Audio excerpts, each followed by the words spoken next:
नमस्ते। आदिकाल से ही भारतीय संस्कृति में हवन यज्ञ आदि की परंपराएं रही है। हम लोग सुख शांति के लिए घर में सुख शांति के लिए हो या विश्व कल्याण की कामना से या कोई विशेष उद्देश्य की प्राप्ति के लिए हमारे यहाँ हवन और यज्ञ कराते आ रहे हैं। जो कोविड काल में भी वैज्ञानिकों ने ये माना था कि जब ये हवन आदि किए जाते हैं तो आसपास के जो सूक्ष्म कीटाणु और जो हार्मफुल जीवाणु हैं उन सबका नाश हो जाता है। तो आज की वीडियो में मैं यही बात करने जा रही हूँ कि ये हवन और यज्ञ के कितने सारे फायदे हैं। तभी तो ये सदियों से हमारे यहाँ ये परंपरा चली आ रही है। आपने भी यदि कभी हवन करवाया अपने घर में या किसी भी हवन या यज्ञ में सम्मिलित हुए हैं तो आपने देखा ही होगा कि हवन और यज्ञ में आम की लकड़ी के साथ साथ बहुत सारी समिधा के लिए चीज़ों का उपयोग किया जाता है, जैसे बेल, नीम की पत्तियां और ये इसकी आम की डाली के साथ साथ ये देवदार की जड़ हो गई और चावल, शक्कर, कपूर, जामुन की पत्ती, मुलेठी की जड़, लौंग, इलायची, लोबान, घी, बहोड़ा के फल आदि बहुत सारी चीज़ों का हम उपयोग करते हैं कि ये जो सारी वस्तुएं होती है ये हमारे स्वास्थ्य के लिए बहुत ज़्यादा लाभदायक होती है।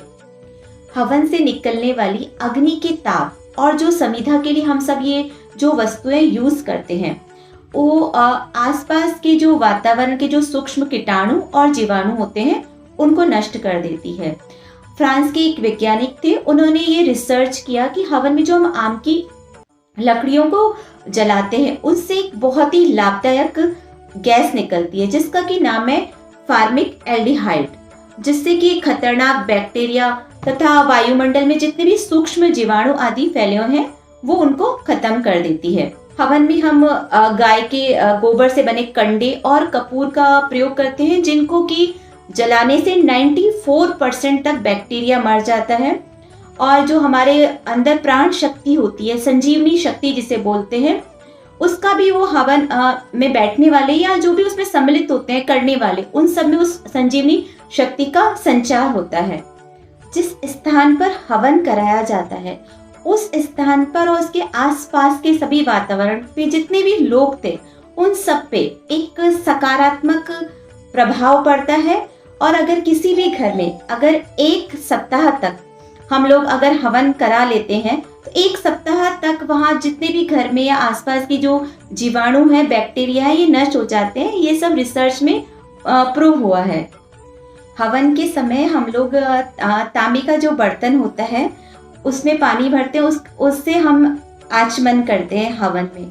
तो उससे जो वो जल हम ग्रहण करते हैं उससे भी जो हमारे बॉडी में जो कई जो रोगदायक बैक्टीरिया है वो भी नष्ट हो जाते हैं।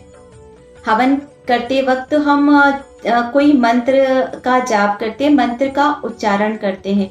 उस मंत्र जाप से भी एक सकारात्मकता ऊर्जा आती है हमारे बॉडी में, हमारे आसपास के वातावरण में, जो भी कि हमारे जीवन में प्रफुल्लता, सकारात्मकता और एक नई ऊर्जा का संचार करती है।